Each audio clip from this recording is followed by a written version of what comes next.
They Last year, 14 people registered, only 4 people showed up. Yeah. I sent Adolph a message. So is it too late to register? Oh, no. The contest is today. No, the contest, If we miss we're something, promoting it today. The contest is not till April. I didn't know. But I can say, I give you information, I can send it to you. Whatever. All right, I My think number. we're Yeah, shoot. After we do the first break. Okay. We are actually, like, this computer Let's is. see right there.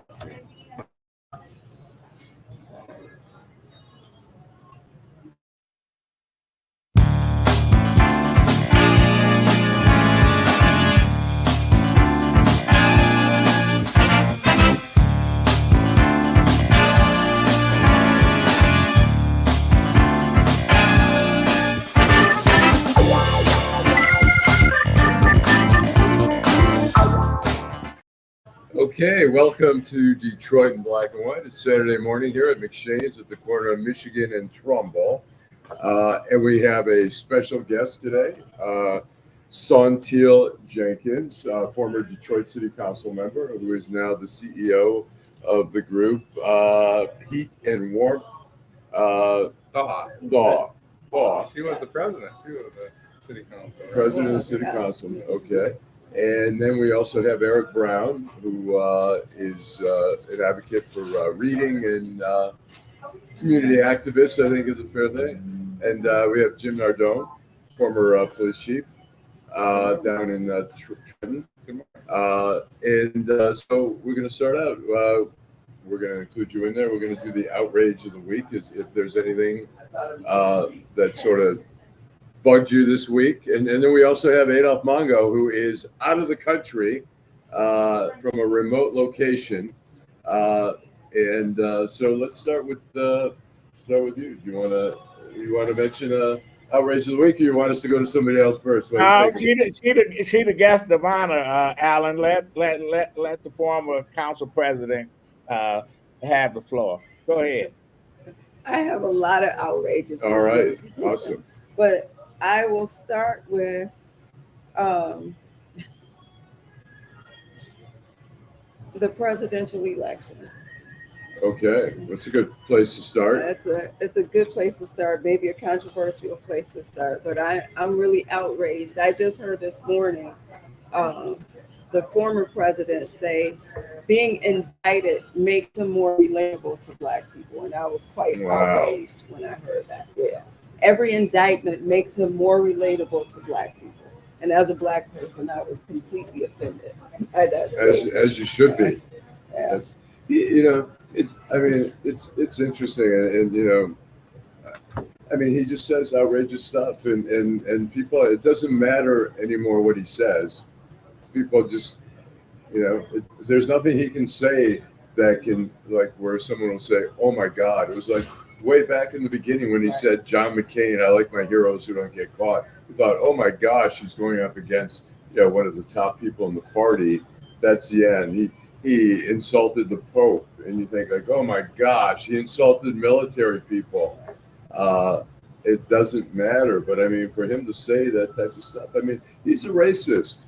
We talk about, and I want to play this little clip here of him with Tim Scott. What qualities are you looking for in your vice presidential pick? Well, always the first quality has to be somebody that you think will be a good president. A lot of people are talking about that gentleman right over there, Tim Scott. He has been much better for me than he was for himself. I watched his campaign, and he doesn't like talking about himself, but boy, does he talk about Trump. I'm sure he talks about him to his therapist. God, that was so humiliating. Trump basically said you're only useful when you talk about how wonderful I am. And Tim just had to sit there and smile. Who knew Trump also liked to grab him by the balls? Well, Trump, listen, we shouldn't be surprised because the Fox News is running running the spin that Black people are going to support him because of these new tennis shoes, these new MAGA shoes. And you know what?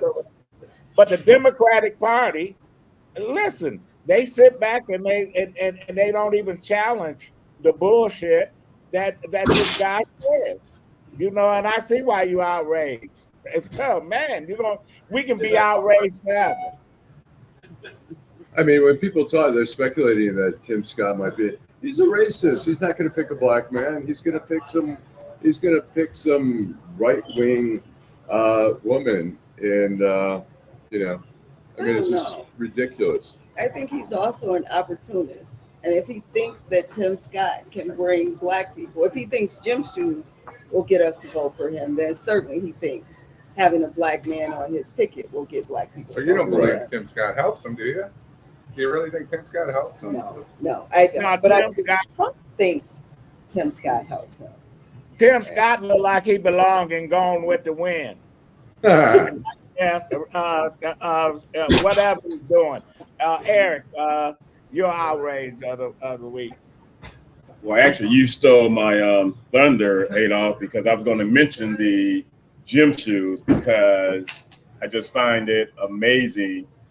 And I can't remember the guy on, I'm not sure if he was a regular or just a guest on Fox News talking about the gym shoe episode. But to say that, and I have to applaud Charlemagne the God. I'm not the biggest fan of Charlemagne the God, but he did call them to the carpet when he spoke on the fact, how dare you say that gym shoes will encourage people of color to vote for someone for president. I mean, it's bad enough they settling on the old man, but to say gym shoes, come on, really? Well, that's I mean, that's his mentality. I mean, it's so obvious. I mean, he doesn't hide his racism, his bigotry toward anyone. I mean, the comments that he's made all through his campaign from the beginning, like Mexicans are, criminals, and going on, and even in the last campaign where he talked about telling people you don't want moderate or low income people moving in your neighborhood, crime's going to go up, your property values. I mean, that's stuff we're from the 50s, and but he's just out there and nobody really calls him on it. But see, it's also a pulse on America as well, because he received 74 million votes 4 years ago, and to get that many votes, knowing how a person is, and I tell people all the time, regardless how I feel about Biden and the Democratic Party, I am in no way a supporter of number 45, because at the end of the day, he's someone I have never respected. This is going back to his days on that television program, and having a firsthand experience of someone that was on the program, that's a fraternity brother of mine that I've had a off-the-cuff conversation with. I just have never respected the man, and it's a shame that even to this day, people see him as a victim. He's been able to play that victim card very well. And it's like, come on, America, we better than this. And until we stand up and show that we're better than this is what we stuck with. Well, he's looking good. Jim, you're outraged. Yeah, he is. I'm going to go suburban on everybody today. I want to talk about Dearborn Heights. What the heck is going on in Dearborn Heights? So I'm going to read this. Legal brawl escalates between Dearborn Heights Council, police brass, and mayor. And some of these suburban communities aren't getting the attention they should. Bill Bazzi was elected mayor out there in Dearborn Heights, but in 2021, sadly, the mayor died. It sounds like a hard charger, Marine. I think he was I don't say former Marine. He was in the Marine. He was reservist until 2016. So he brought in a police chief, Jared Hart, who I know, who's Jared Hart came from Novi. I always joke about Novi. Novi is, if you saw Beverly Hills Cop, Novi was like the PD that was like Beverly Hills Cop. They're really serious, good group of people, forward-thinking leaders. So Jared Hart went over to Dearborn Heights, and he was also on Saline for a while, but it's been nothing but a battle. So the council is suing the mayor is suing the council. The police executives, there's 3 of them, are suing the city. The council is not a defendant, but who's the big losers? Who's the big losers? The community is the big loser. And it's really unfortunate. And somebody needs to tell us what the heck's going on in Dearborn Heights, because it's crazy. I'll tell you what's happening in Dearborn Heights. When it rains, the basements floods. That's what happens in Dearborn Heights. That's right. That's correct. That's what Dearborn Heights is noted for. Yeah, that's You South can get- Dearborn Heights, the 94 area there. But it's- Well, that is if an this outrage. happened in Detroit, you wouldn't be able to get down Jefferson for all the news trucks. The international news, right? Yes, And that's Detroit right. gets beat up all the time. But in Dearborn Heights, this is a good guy. He had a heart attack. So he's off on a medical now. He had a heart attack. He's had nothing but healthcare problems since he got there. He's only been there 2 years. They didn't give him a You can look at what's happening in Taylor. The mayor, Rick Silers, got indicted 100 years ago. He's still walking the streets. What's that all about? You know, here they FBI and the U.S. attorneys, they rush to lock people up for wrong doing, but yet we have a mayor in Taylor, a former mayor now, that they don't do anything to. They don't say anything. He's still walking the streets. So yeah, downriver and the suburban areas get a pass. So you're right. We need to keep focusing on it. Well, let's before we take a break, let's get to our guest, Miss Jenkins. How you doing? I'm good. How you doing, Adolph? All right. Listen, you left council, decided to go and do something different. Tell us about your position right now at THAW. I often tell people I keep babies warm, which is a wonderful thing. The Heat and Warm Fund, also known as THAW, we provide utility assistance for low-income families throughout the state of Michigan. We provide help with heat, electricity, and water. And by heat, it's natural gas, it's wood, propane, even cherry pits. Believe it or not, some families in Michigan use cherry pits to heat their homes. They put them in the gas, in the wood pellet stoves, and use it to heat their homes. It burns slower than wood. Wow. So, yeah, you can imagine. And where do you get cherry pits besides from cherries? I mean, That's are it, there just from cherries. No, but you know, up north, Traverse City and around there is an abundance of cherry yeah, pits, right. Wow. So families, Who knew? yeah, So they heat using just cherry pits. yeah, Oh, they wow. use it the same way you use Right, wood. wood and Yeah, oh wow, that's interesting. yeah. And How many I've never families? been in a house where they use them, but I imagine it smells like cherry pie, right? How many families do you serve? Last year we served over 10,000 families. It varies every year, but yeah, about 10,000. The most we've served in a year since I've been at THAW was about 28,000 families. And we also provide help with energy efficiency assistance. So that's when we'll go in for qualified homes and we can replace a furnace, a refrigerator, a hot water heater, windows. We do minor plumbing repairs, and those kinds of services are meant to reduce the cost long term for families. And how do people? How do they take advantage of your program? Well, they can go to our website, which is thawfund.org, THAWFUND.org, or they can call 1-800-866-THAW. And what are the qualifications? I mean, is there a certain income? What do you have to prove to get assistance? So it depends on which program you're applying for, but for most of our heat and electric programs, it's 150% or less of the federal poverty level. So for a family of four, that's less than $35,000. So it's not a lot of money. Our water program, though, is up to 300%. So it would be double that. And is this for the whole state of Michigan? Yeah, that's what I'm gonna ask. Yes. It's for the whole state. And is there a lion's share of like in Metro Detroit or Flint, or where are the people coming from? So we serve all 83 counties in Michigan. Last year, I think we might have served 72 out of the 83. But the majority of families we serve are definitely Southeast Michigan. And that's a function of this is where they know us, right? This is where THAW was founded. So this is where people know us best. And how many people would you say that you served in the whole state total? Last year it was over 10,000. Wow. Yeah, so we got over 20,000 applications. but we serviced about 10,500. And your funding, how is that work? It's a combination. State funding, we get funding from the Michigan Public Service Commission and Department of Health and Human Services. That's a combined pot for heat and electricity.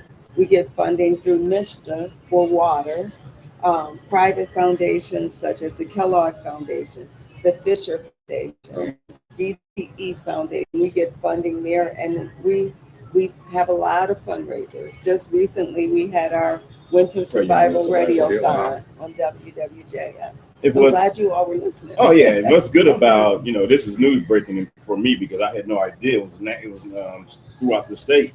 So to find that out as relates to what you all do, and I applaud you for what you all do. What about the UP? How many recipients of funding came from residents of the UP? I can't give you the exact number, but we definitely serve the UP. We work with UPCO in the UP. That's the utility company there. So we work with UPCO in the UP. We work with Simcoe in the THAW area. In fact, Simcoe gives THAW golf outing every summer in Port Huron to raise money for their customers. Yes. Okay, we're gonna take a break. Well, we're still working on. We're having a little bit of a computer problem, so let's keep going until we. Okay, that's fine. Can I ask a question? Go ahead, go, Jim, and then I'll come back. No, go ahead. I want to ask her a more personal question. Carl's her husband, and you've had an amazing career, but I think your personal story is important for the people to understand the battles that you've gone through. If you don't mind telling us a little bit about how you got to where you are today in the battles of the last 5 years during COVID. What happened? If you wouldn't mind. No, I don't mind, and thank you for asking. And I think you're asking about my battle with breast cancer. I am. Yes, and you and your husband's battle. Absolutely, it was definitely a battle that we fought together, and he was amazing throughout the entire process. I was diagnosed in August 2020 with stage 3 triple negative breast cancer. In fact, at the time, they weren't sure if it was stage 3 or stage 4. So my treatment was extremely aggressive. I went through about 7 months of chemotherapy. Then I had a lumpectomy to remove the cancer. And then I had 12 weeks of radiation and then additional immunotherapy. I went through about 5 more months of immunotherapy. Thank God today I am cancer free, but my husband, Carl Bentley, was there with me at every step of the way. He was at every appointment except for during COVID when they said he couldn't be there. I spent my 50th birthday literally in chemotherapy, hooked up to chemotherapy. And what's amazing is what I read is that you came out and said if you had gone earlier for a checkup, and you took responsibility for that and the suffering and the pain that you went through. And I think that's a message for our viewers, and I think you can give that message to our viewers. Thank you. So how are you feeling now? I feel wonderful now. I'm energetic. I'm on top of the world. God gave me another chance, and I don't plan to waste it. So I feel. So now we can throw these tough eyeballs at you now. So since you. Wait!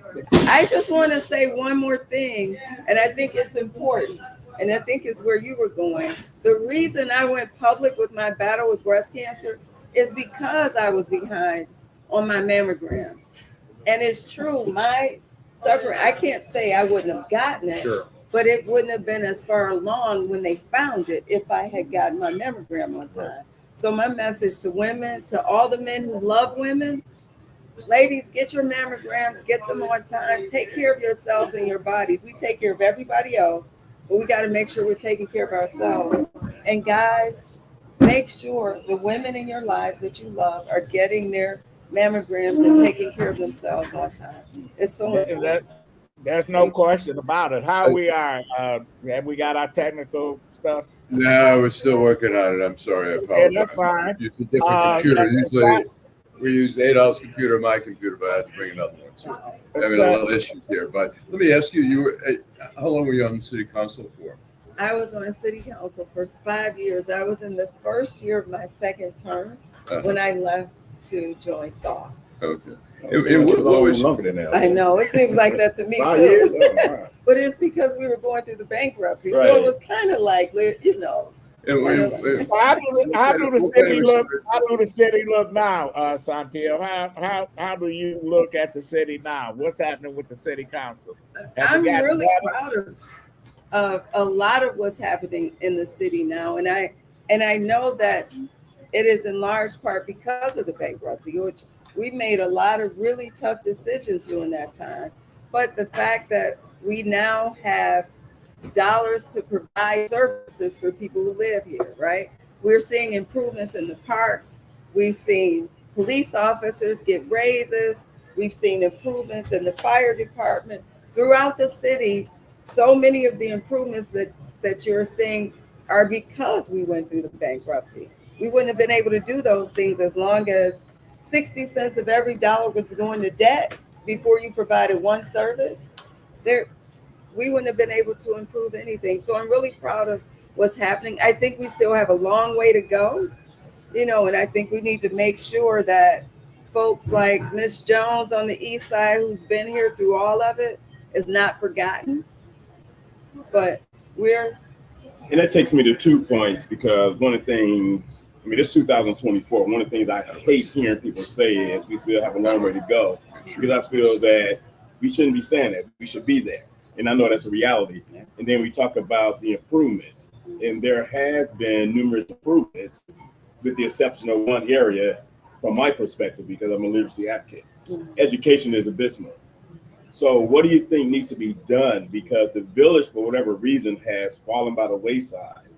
You know, you had a report that came out last week where 86% of fourth graders all across Michigan, Black fourth graders, are not proficient in reading. And it's even worse in the Detroit area. What can we do to improve upon education? First of all, I do want to, you know, celebrate the small victories, because we have seen some improvements in test scores in DPS and DPCS. Yeah, whatever you call it. Right. DPC, CDU. Right. So I do want to say there are some improvements, because for those students, we want to celebrate the small victories, right? But we do have a long way to go. You don't want to hear it, and we shouldn't have to say it, but we do still have a long way to go. And I think we have to rethink the way schools are funded. Right? Should the city control the school district? I remember Coleman Young, the late Mayor Coleman Young, says the school board don't answer to anybody. And that's when they start bleeding students. He said somebody should be in charge. And he wanted the city to be in charge. And he got a lot of pushback. Should the city be in charge of the school district? Well, I think, Adolph, the truth is it's about leadership, period. If the city's in charge and we have a bad leader in the city, then there's going to be bad leadership over the schools. It's about...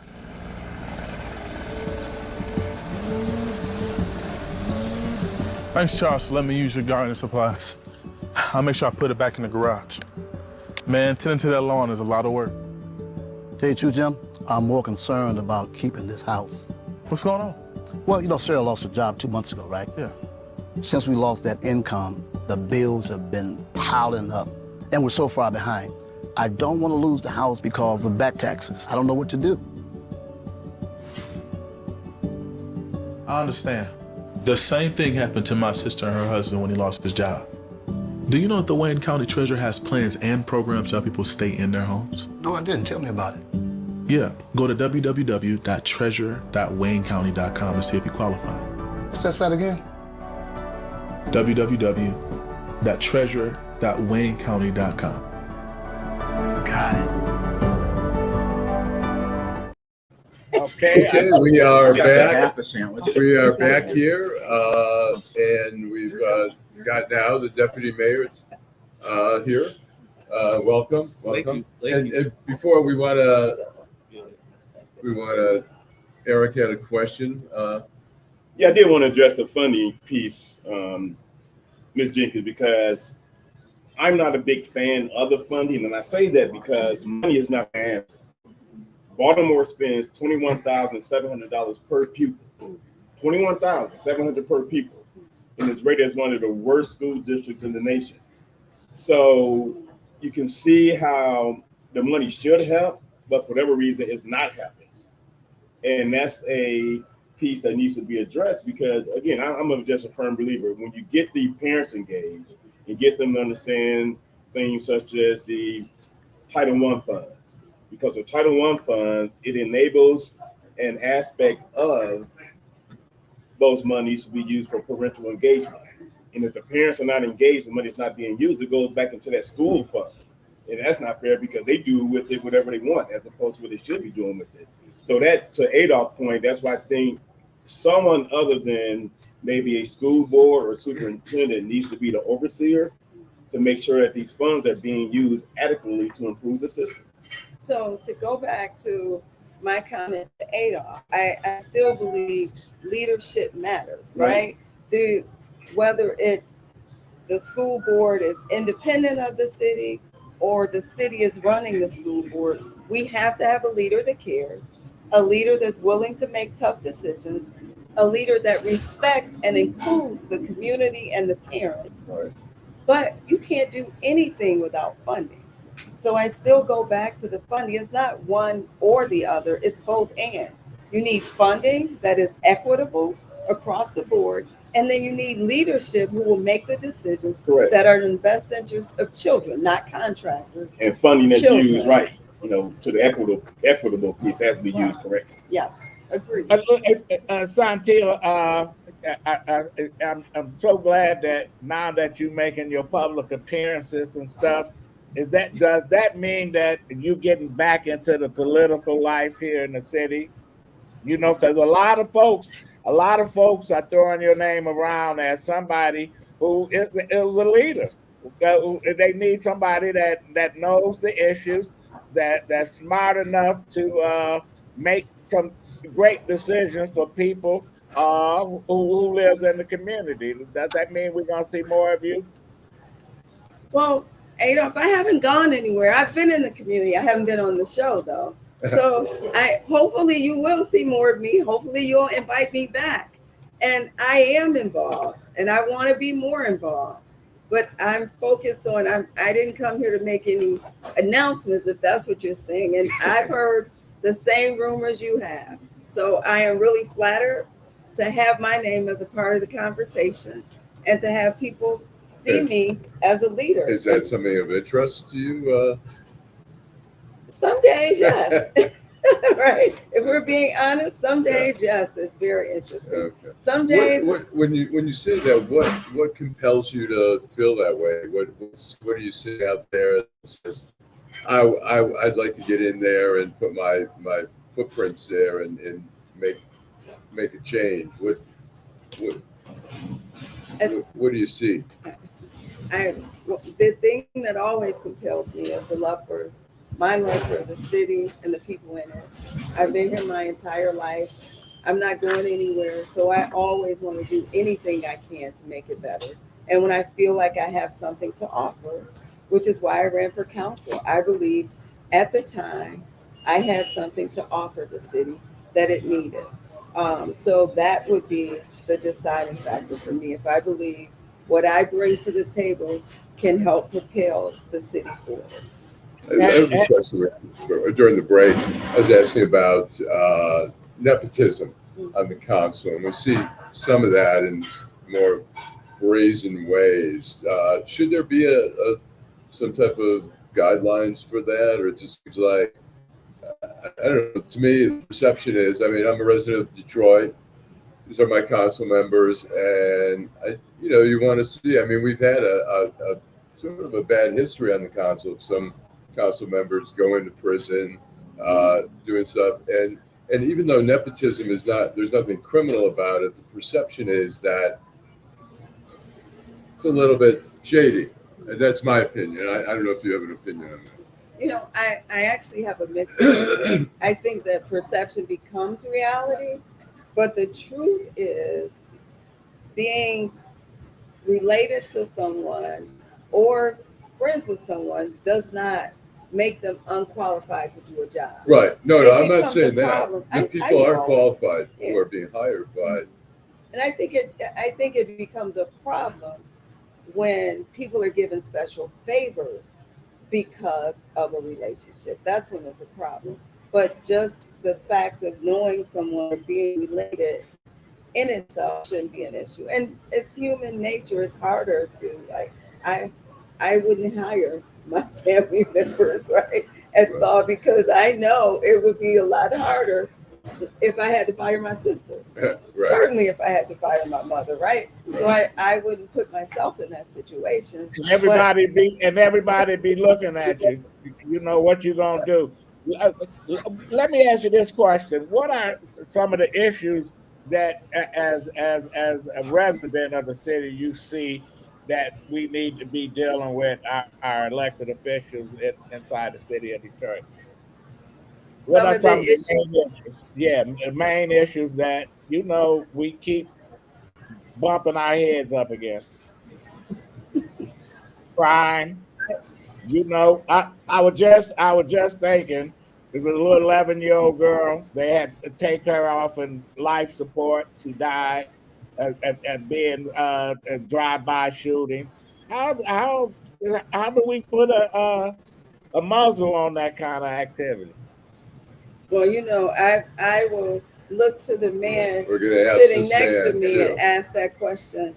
But gun violence, youth violence is something that I've been passionate about for a very long time. I lost my 14-year-old brother to gun violence in 1991. So the first thing I did as a council member was start the Youth Violence Prevention Task Force. And I was working directly with the police department and police chief for Detroit and for Wayne State. And we were working with kids so that they could understand and make better choices, understand the impact of bad choices and make better choices. But certainly we have a long way to go in Detroit and in this country with guns. I am baffled by the fact that 5 people can get sick from lettuce and they will recall every bag of lettuce on the shelf across the country, and people get killed with guns daily and we do nothing.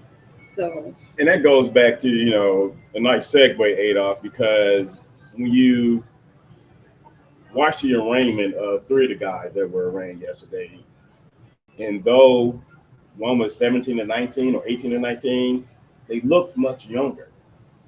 And then you see the situation at Southfield where 5 boys, all 15 years or less, one gets shots in the head, he dies.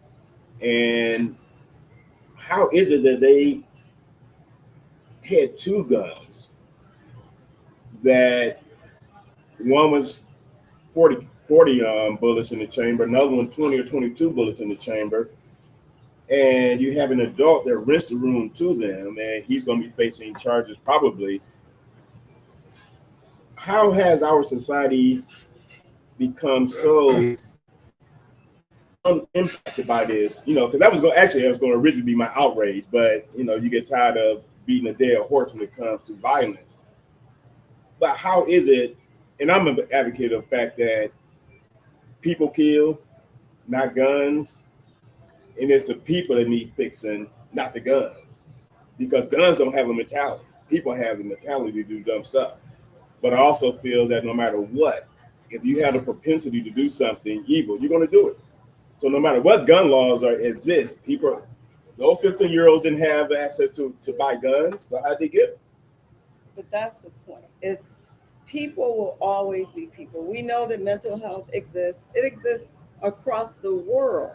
But when you look at countries where guns aren't as accessible, you don't see the kind of death and devastation that we see here in the United States. If you look at New Zealand, when they had that mass killing a few years back, and the outrage across the country that you saw, and the drastic steps that they took to make sure it didn't happen again. Like when my brother was killed in 1991, we literally stopped watching the news because every day, all day, they were talking about my brother. And it was just traumatizing for my family. Sure. And the outreach that we got from across the country, I don't mean the city, the country, because at that time, for a 14-year-old boy to be shot, and he was shot for Duke University jacket, for a 14-year-old year-old boy to be shot, people were outraged. They set up speakers outside the church because people couldn't get in. Wow. Today, it's like a one-day story. Yes. Because it happens. The 11-year-old girl you're talking about, we become so desensitized, Right. and that's not okay. So I say, let that be your outrage. And we should continue to be outraged. And it is about accessibility because human beings are going to be human beings no matter what. So let's ask the man here, Todd. When we talk about accessibility to guns, I mean, you know, we'll talk about gun control. Some will say, well, who cares? I could buy a gun. I'll go down. Where do we start? And also the issue is the assault weapons. Why do people need to have access to assault weapons like AR-15s or whatever?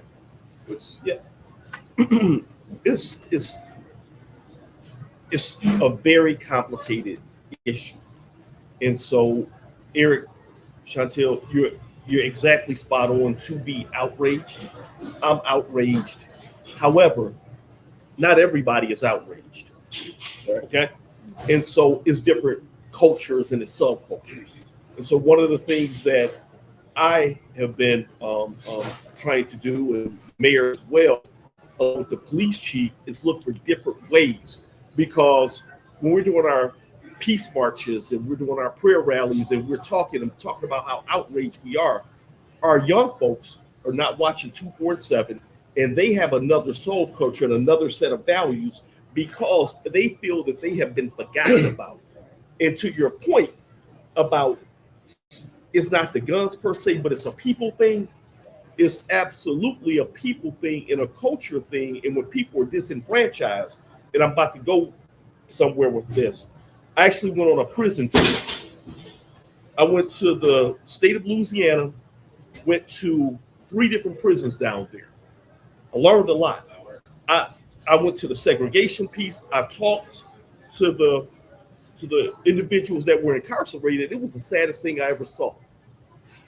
Everybody there looked like my cousin, my brother, my uncle. It was all us. Oh, It was so bad. I said, can I find anybody white in here? Because in Louisiana, it was a rare thing. The population probably was about 96% African American. And it was a few folks from Michigan there. So when they found out I was a deputy mayor from Detroit, I was like, I'm from Flint. I said, what are you doing in here?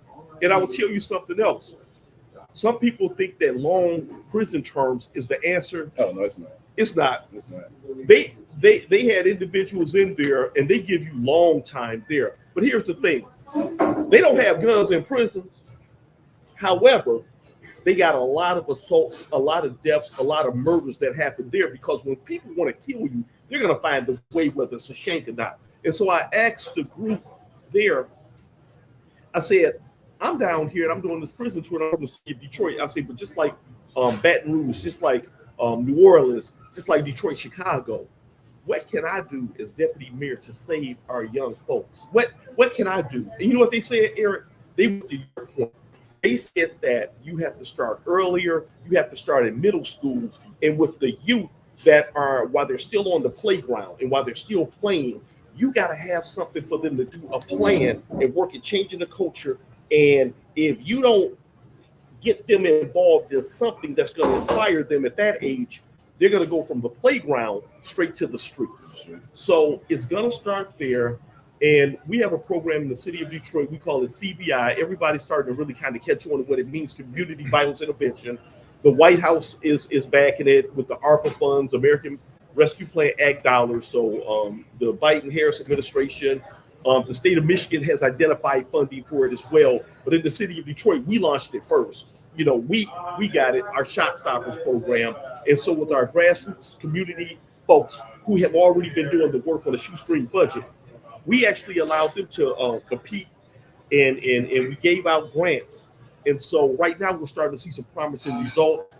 You'll hear more about that next week or the week after. But they're in geographic areas, 3 to 5 square mile areas in our most violent area in the city of Detroit, and they stayed there. And they work with young people and what's called violence interrupters and critical messengers to change young people's hearts and inspire them so that they'll put the guns down and actually start to envision and reimagine themselves as living. Because if you don't have a future, if you don't see yourself in the future and you're hopeless, you're violent. You know, when you mentioned about schools and stuff like that, I've always felt, I mean, we should be training our teachers. We should have more support system in the schools because, look, a 3rd grader, a 4th grader, I mean, Adolph and I went to school together. We knew the kids who were going to end up in trouble. The teachers should be able, they're sort of at the front line to catch the kids before they get to that next step.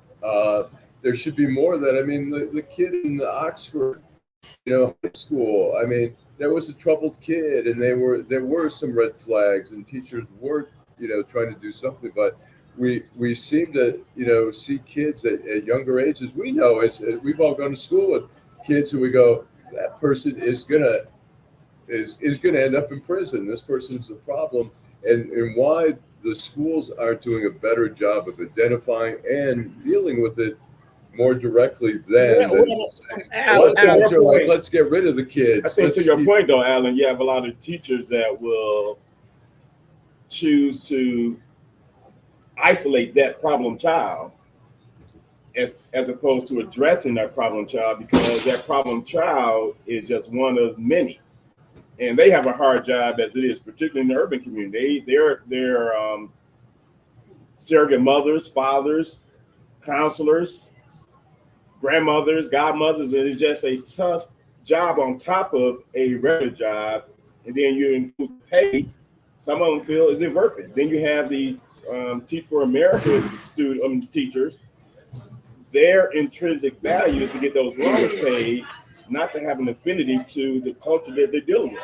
Some of them actually care too. Some care, but a very small amount. I mean, they're trying to get that loan paid. We're gonna take a little commercial break, and we'll be right back.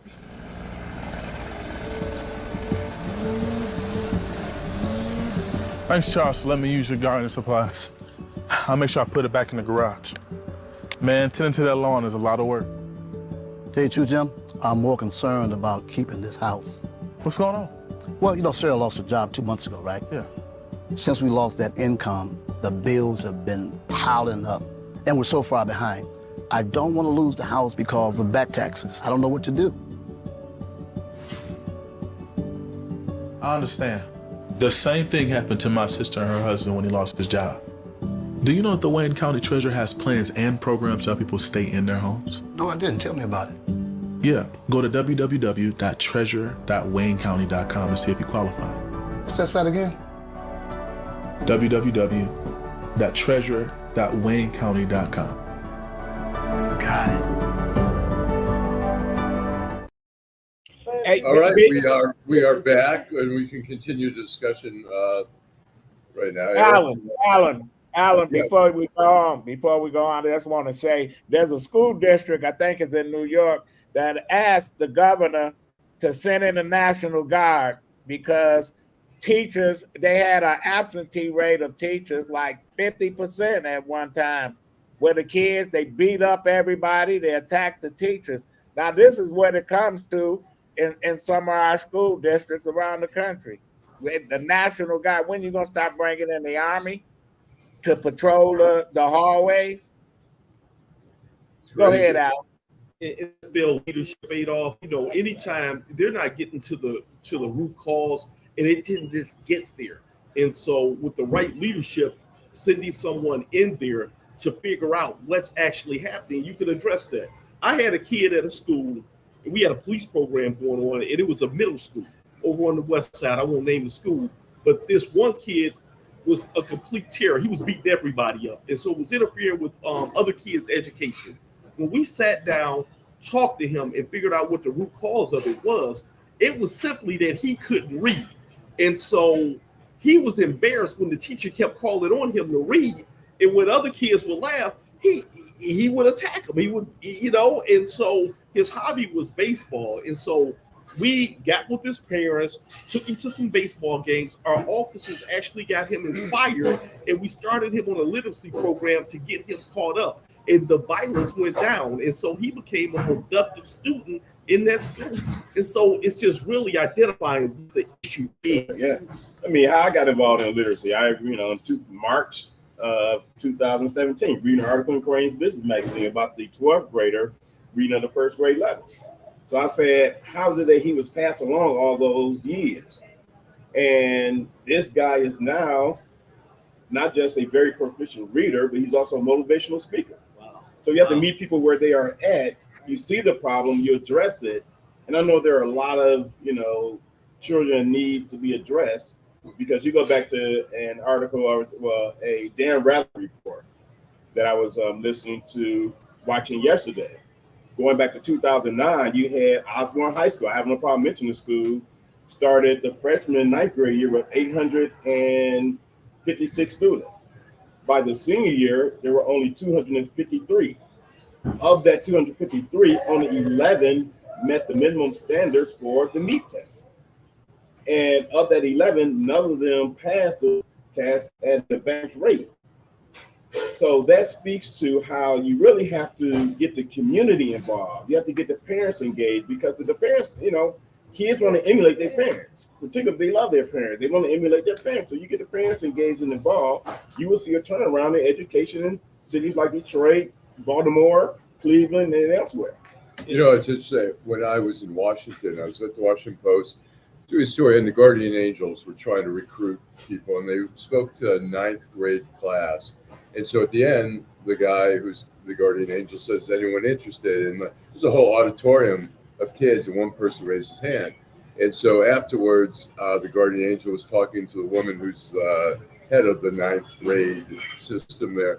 And she said, well, there's probably more people who raise their hand, but they're a little intimidated by some of the 18-year-olds in there. And I go, 18-year-olds in ninth grade? And she goes, yeah. And I tried to get the Post to write a story about that, and I thought, it speaks to the failing of the system that you have. I mean, first of all, that they're intimidating the younger kids, and second of all, what are they doing? Why would you put an 18-year-old in the ninth grade? Why? This is why somebody got to be in control. It's just crazy. It's totally crazy. Yeah. So, crazy. All right. So I think we're gonna wrap this up here with just a little final thoughts. Anybody have any final thoughts about the weekend? Anything that's going on out there? We've got the NFL coming up. That's a big deal. What's the city doing in terms of getting prepared for the whole NFL? Oh, we like I say, we're always in a constant state of readiness and getting prepared and just doing that. We were so prepared. We were prepared actually for the parade, right? That didn't happen. So I know Adolph was prepared for the parade as well with the Lions. So that didn't happen, but we're looking forward to the draft. And I proved right. I proved it right. Lions ain't ready for prime time. What's the city's role going to be in this whole? And I mean, obviously, it's in the city, it's part of the city. Absolutely. Obviously, there's going to be a lot of people here. Police are going to. Security is an issue. Yep. And so we work very closely with the host committee, and we're engaged in every aspect of it. So we have a security overall planning committee. And so we have the police, we have fire, we have Homeland Security, we have all the federal resources to ensure the overall safety of it. And so with the NFL, with the draft, it's going to be a perimeter of fence, and everybody will have to go through the evolved metal detectors. And so it's going to be a secure event. All of our officers will be working that day. And so fire, where the typical leave days, as we say, the off days, are canceled. We got everybody all hands on deck. We have other law enforcement agencies that are contributing resources as well. So I just want to emphasize that it's going to be a safer bet. Also, now, the shooting in Kansas City when they were having their celebration, when you saw that, what are you thinking? Like when you're making preparations for this, and you see that where they said there were 800 law enforcement people out there, and people are like, but Allan, we done got better from the days of the old fireworks problems. I have to give the city credit. Now I done beat up on folks over the years, but the city has come together when it comes to the fireworks. When it comes to, they call it what y'all call it, night in the D or whatever. I call it devil. Angels Night. Yeah, so we not was Halloween in the D. Yeah, so the city has come a long way. I just wanted before we go to the Democrats, how do we get rid of the perception that Joe Biden is in trouble in this state? You can't get rid of that perception. It is what it is. I mean, I think that, even watching Let It Rip this past Thursday night, I think when the Arab American representative spoke, he made it very clear that now doing open voting, as well as on Tuesday where the primary is here, they're going to vote uncommitted. He also But Eric, I'm gonna tell you, we elect a man like Donald Trump, those same Americans will be in a concentration camp somewhere. But I just want to ask Saunteel before she leaves her take, and then we'll do our little final. Go ahead. I think we just need to speak up. I think Democrats need to speak up. I think Black folks need to speak up, and we need to be realistic about the fact that even if Joe Biden isn't our favorite candidate, we will be in a world of trouble if he's not our next president. And if you look at his track record, we have done well. The deputy mayor just finished talking about all the great programs in Detroit. They came as a result of funding through the Biden administration. But Eric is right. I have to agree with you on this one. But the Democrats have an Arab problem, have a African American problem. They do, and a young person's problem. They do. So, and I am not giving the Dems a free pass. They've had a problem for years, right? The Black community has been taken for granted. So I am not saying they don't get a pass, but we cannot shoot ourselves in the foot to prove a point to the Democrats, because Donald Trump will never be a friend. Right. I think it's a dilemma with, particularly in the Arab community, where they're not happy with the Joe Biden, the White House policy in Israel and stuff like that. But for legitimate reasons, right? Yeah, there's legitimate reasons, but it's also, look, Joe Biden is now he's trying to make peace. He's trying to get push for stuff. I guarantee you, Donald Trump will be like, call up Netanyahu and say, wipe them out. Just keep going. You got our support and stuff like that. I mean, the Arab community is in a dilemma there that they know, look, and I understand the feelings toward Joe Biden on this, but I think Joe Biden is trying to wrap the thing up in the Middle East and trying to bring peace, where I think Trump is just going to be like, hey, whatever, go at it. So in the end, as you say,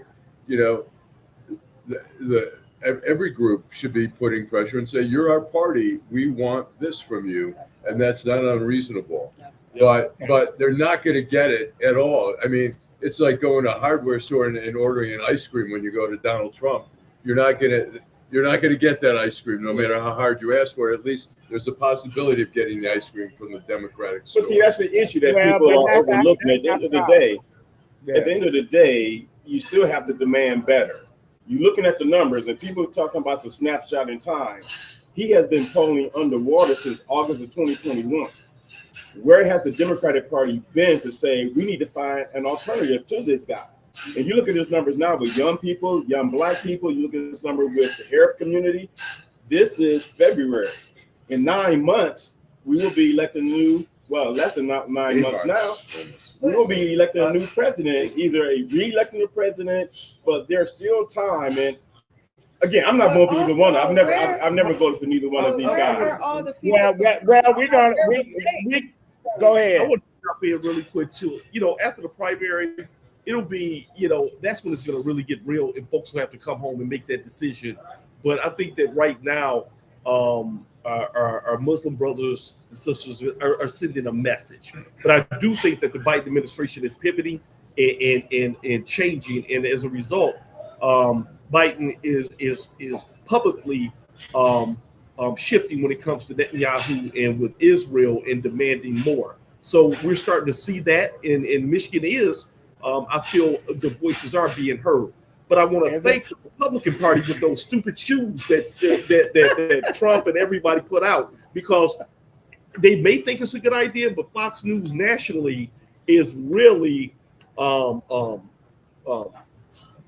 that out in a way that's so disrespectful. It's going to backfire, and I think that's going to hurt Trump and Charlemagne the God and others. We're not so to the point, and the shoes are ugly too. Let me mention that point. Nobody's going to go with them. Nobody's going to go with them Trump ones. And so that's, if they keep doing stupid stuff like that, they're offensive, they're ugly, and that right there is going to backfire. And it's already backfired. Some of the rappers and some of the hip hop community who have started to publicly support Trump, they're even getting backlash. We had a local artist here, so Eastside Peasy. Yeah, he just recently put something out saying he was supporting Trump, but you should have saw the comments. So I don't even know who he is, but anyway, Mr. Deputy Mayor Todd Bettison, we happy to have you on as usual. Miss Jenkins, we got to see you again. This was fun. I'd love to come back. Yeah, it's great. It's great having you guys. And thanks so much. I think Adolph is on vacation, having fun, and we're here in the cold. But can you guys do a show where Adolph is next time, and then invite us? Fly everybody. Right? I like it. Now, depends on where he at. We may not want to go. Well, Saunteel. Last year I saw you somewhere in the sun. You and your husband. I so said weird. We pull up to the hotel on the other side of the world, and Adolph and his wife are sitting in front of the hotel, like of all the juke joints. I want to be like you, Adolph. I want to be like you. Like I said, I'm so glad I was with my wife and not not some extraneous individual. I am too, because it would have been a tough conversation. I'm just saying. All right. Wonderful wife. Well, thank you very much. I want to thank all our listeners, our viewers. I want to thank our guests. Thank you, Eric, Saunteel, Todd Bettison, the Deputy Mayor, Jim Nardone, Teresa, and Allan Lengel. You have the final thought. Hey, just enjoy the weekend. That's all I can say at this point. But I want to apologize for the technical difficulties. We were using another computer, and so things were a little bit wacky, but we recovered. We made it through. Made it through. So thanks again. Everybody have a great weekend, and we'll see everybody next week. Thank you.